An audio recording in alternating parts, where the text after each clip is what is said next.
حامی سید اللہ تعالیٰ بن نصر العزیز کے خطبات میں دیکھیں، جب پاکستان کے مسائل کا ذکر آتا ہے ضرور حضور ساتھ دعا کرتے بھی ہیں، دعا کی تحریک بھی فرماتے ہیں کہ دعا کی جائے۔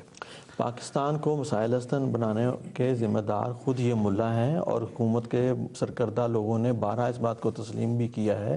پاکستان کے جو سنجیدہ مزاج دانشور لکھنے والے ہیں وہ بھی اس بات کو لکھ چکے ہیں اخبارات میں، اپنے رسائل میں، اپنے کالمز میں، کہ ملا ہے اس کا ذمہ دار، اور وہ ملاؤں کی سرپرستی کرنے والے وہ سیاستدان ہیں اس کے ذمہ دار جنہوں نے جہادی کلچر کو فروغ دیا ہے۔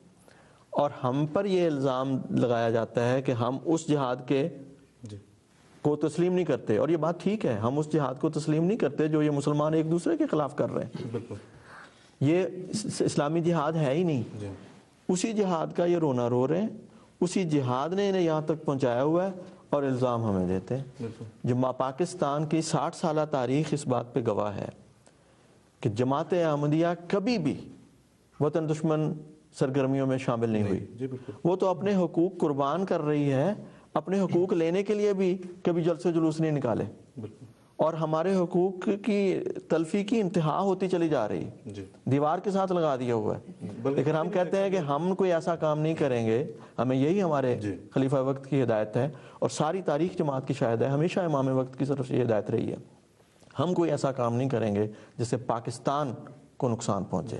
پاکستان کو ہم ترجیح دیتے ہیں کیونکہ امت مسلمہ کا مفاد اسی میں ہے، پاکستان کا مفاد اسی میں ہے، لیکن یہ لوگ حرکتیں خود کرتے ہیں اور الزام ہمیں دیتے ہیں۔ اللہ ہی جانے کہ اس کو کیا کہا جا سکتا ہے۔ جماعت احمدیہ کی تاریخ تو بتاتی ہے کہ پاکستان کے قیام میں بھی اور پاکستان کے قیام کے بعد پاکستان کے استحکام میں بھی جماعت نے، اور ترقی میں بھی جماعت نے ہر محاذ پر، ہر اچھے محاذ پر جماعت احمدیہ نے کام کیا ہے۔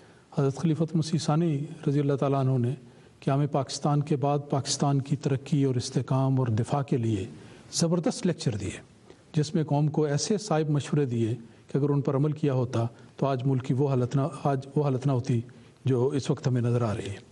اسی طرح فوجی میدان میں بھی، علمی میدان میں بھی، سائنسی میدان میں بھی، ہر لحاظ سے اللہ تعالیٰ کے فضل سے جماعت احمدیہ کا ریکارڈ ساری دنیا کے سامنے ہے۔ پاکستان کے تاریخ نویس اس کو بھول جائیں تو بھول جائیں، لیکن ساری دنیا کے تاریخ دان اس بات کو کوئی نہیں بھول سکتے۔ بلکہ میں سمجھتا ہوں کہ ہر دور میں جو best means of communication available تھے انہیں جماعت احمدیہ نے استعمال کیا۔ یہ جب ہم تصور پاکستان کی جب بات کرتے ہیں اور تحریک پاکستان کی بات کرتے ہیں، مسلمانوں میں شعور کی بیداری کے لیے مستمد کے جو لیکچرز تھے وہ لاہور ریڈیو سے نشر ہوئے، جو کہ اس وقت سب سے زیادہ ذریعہ بہترین ذریعہ تھا لوگوں تک بات پہنچانے کا۔ آج سیٹلائٹ سب سے اچھا ذریعہ ہے، تو اس پہ بھی حضرت امیر المومنین ید اللہ تعالیٰ بن نصر العزیز کے بصیرت افروز خطبات دنیا تک پہنچتے ہیں۔ یہاں بلکہ اس موقع پہ ہم اپنے ناظرین کو، غیر از جماعت ناظرین کو بالخصوص اگر ہم یہ بتاتے چلیں کہ آپ اگر حضرت امیر المومنین ید اللہ تعالیٰ بن نصر العزیز کے بصیرت افروز خطبات کو سننا چاہتے ہیں تو ہر جمعے کے روز لندن وقت کے مطابق 1 بجے دوپہر حضرت امیر المومنین ید اللہ تعالیٰ بن نصر العزیز کا خطبہ جمعہ براہ راست نشر ہوتا ہے، اسے سنیے اور اس سے وہ نور حاصل کریں جو دراصل اس مصیبت زدہ دور کی ضرورت ہے۔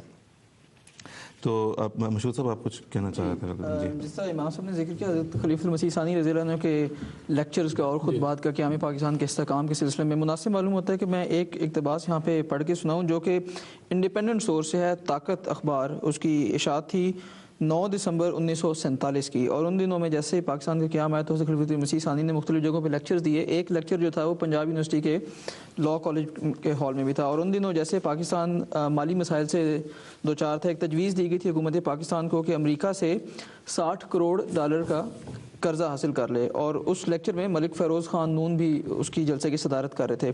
ابھی اخبار کا اقتباس ہے، مرزا بشیر الدین نے کہا کہ اس قرضہ کا مطلب پاکستان پر 5.5 کروڑ سالانہ سود کا بوجھ اور ایک غیر حکومت کا معاشی غلبہ ہوگا۔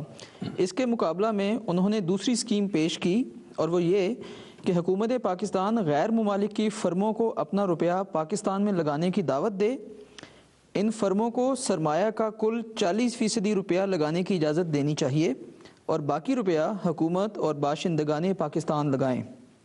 انہوں نے یہ بھی کہا کہ اس کا بھی انتظام کرنا چاہیے کہ باشندگان پاکستان ان فرموں کے ٹیکنیکل آدمیوں سے باقاعدہ کام سیکھ لیں۔ آپ یہ دیکھیں کہ آج برطانیہ جو کہ ایک سروسز اورینٹڈ سوسائٹی ہے، اس اصول کے اوپر عمل پیرا ہے. جاپان، چائنا، یورپ کی اور جتنی بڑی بڑی آپ اکانومیز دیکھیں اس اصول کے اوپر کار فرما ہے. اگر یہ اس وقت انہوں نے لیا ہوتا تو مسائلستان کہاں کی بات تھی؟ مسائلستان کی جو اصل وجہ ہے اس کی طرف وہ نہیں آ رہے. یہ جب سے جہادی کلچر فروغ پایا ہے اور جس کی ملا سرپرستی کر رہے ہیں اور بعض سیاستدان بھی اس سے اپنے مفادات حاصل کرنا چاہتے ہیں. ابھی آج صبح ہی میں سن رہا تھا جو پاکستان کے خزانے کے وزیر ہیں شوکت ترین صاحب، وہ کہہ رہے تھے کہ ہمارے بعض جگہوں پہ سرحدی علاقوں میں جہاں پہ 2500 کے قریب بیرونی ملکوں کی کمپنیوں نے سرمایہ کاری کی تھی، اب ان کی تعداد 500 سے بھی کم ہو گئی ہے. اس کی وجہ یہ ہے کہ وہاں کے امن و امان نہیں ہے. وہ جہاد کے نام پر خودکش بم دھماکے، لوگوں کا قتل و غارت، تو جو ذمہ دار ہیں اس کی شناخت ہو نہیں رہی. بلکہ جو کچھ رہ گئے ہوں گے وہاں پہ ابھی سرمایہ کار، وہ میرا خیال کچھ ایسے کانٹریکٹس میں بیچارے بندے ہوں گے، کوئی مجبوری ہے کہ جس کی وجہ سے وہاں پہ وہ ہیں. یہ جس جہادی کلچر کی بات کر رہے ہیں نا، تو ابھی یہ جو ہمارا جو ابھی میں ذکر کیا ہے کہ یہ ختم نبوت کانفرنس ہوئی ہے بادشاہی مسجد لاہور میں، اس میں ایک صاحب نے جو ہے وہ یہ بیان دیا کہ جہاد کو دہشت گردی قرار دینا بالکل غلط ہے. تو آپ یہ دیکھیں کہ دہشت گردی کو جہاد قرار دینا بھی تو بالکل غلط ہے. آپ اس کو وائس ورسا کر کے بھی تو دیکھیں. نہیں، جہاد کون سا اور کس کے خلاف؟ بالکل معصوم آدمیوں کو قتل کرنا. لوگ بازار میں گئے ہیں، مسجد میں گئے ہیں، جنازوں کے دوران بم پھٹے ہیں، یہ جہاد ہے؟ کس کے خلاف کر رہے ہیں؟ لیکن یہ تو وہی لوگ ہیں، مجھے تو لگتا ہے جن صاحب نے یہ سوال پوچھا ہے ان کو یہ تکلیف ہے کہ پاکستان میں آ کیوں گئے، حالانکہ پاکستان بنانے میں اس کو ترقی اور اس میں احمدیوں کا ہاتھ ہے. اور یہ جو دشمن تھے ہجرت کر کے یہ آئے ہیں، اور اس کو پتہ نہیں اس کے لیے ہجرت کا لفظ بھی بولنا چاہیے کہ نہیں، کیونکہ ہجرت تو ایک بڑی مقدس اصطلاح ہے. یہاں پہ آ کے تو پاکستان کی دشمنی کر کے جہادی کلچر کو فروغ دے کے یہاں تک پہنچا دیا ہے کہ اب ملک ٹکڑے ٹکڑے ہوا جاتا ہے. صحیح، بالکل جی، بہت شکریہ. حقیقت یہ ہے کہ اللہ تعالیٰ نے اپنے فضل سے مسلمانوں کو ایک وطن تو دے دیا، اور قائد اعظم کی کوششوں سے اللہ تعالیٰ نے فضل کیا، ملک بن گیا. لیکن ان لوگوں نے اس کا وہ حشر کیا ہے، اور صرف جلب زر، اپنے لیے دولت کمانے کے لیے، اپنا مفاد ڈھونڈنے کے لیے.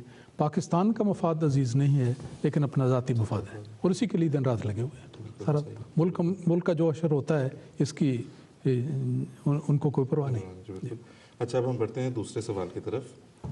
اس میں ہم اس سے پہلے کہ میں یہ سوال بتاؤں کہ کیا ہے، کیونکہ 1974 کی اسمبلی کی کارروائی سے متعلق ہے، میں مشہود صاحب آپ سے یہ پوچھنا چاہتا ہوں کہ بریفلی بتا دیں، کیونکہ بعض چیزیں ہیں وہ ریپیٹڈلی ان کا ذکر تو آتا ہے، لیکن ہمارے نوجوان نسل کے لیے خاص طور پہ یہ ضروری ہے کہ ہم انہیں ذرا تھوڑا سا دہراتے رہیں، تھوڑا سا انہیں اپڈیٹ بھی دیتے رہیں، کچھ تھوڑا سا ریکیپ کرتے رہیں.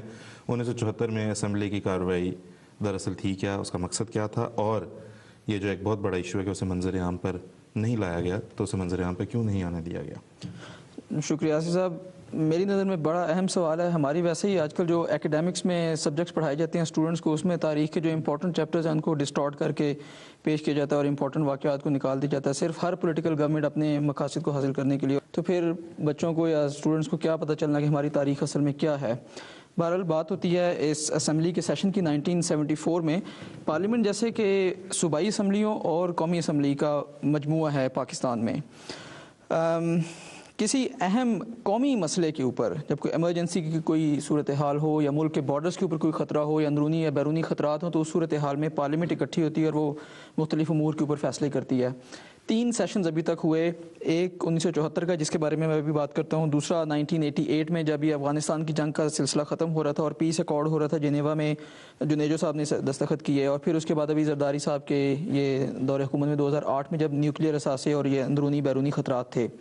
یہ جو 2 میں نے ابھی آخری والے ذکر کیے، اس میں تو واقعی ایک ایمرجنسی کی صورتحال تھی. رہ گئی بات اب 1974 والی بات. کوئی ایمرجنسی والا مسئلہ نہیں تھا. مسئلہ یہ تھا کہ بھٹو صاحب کی گورنمنٹ کو خطرہ تھا اس وقت پولیٹیکل لحاظ سے.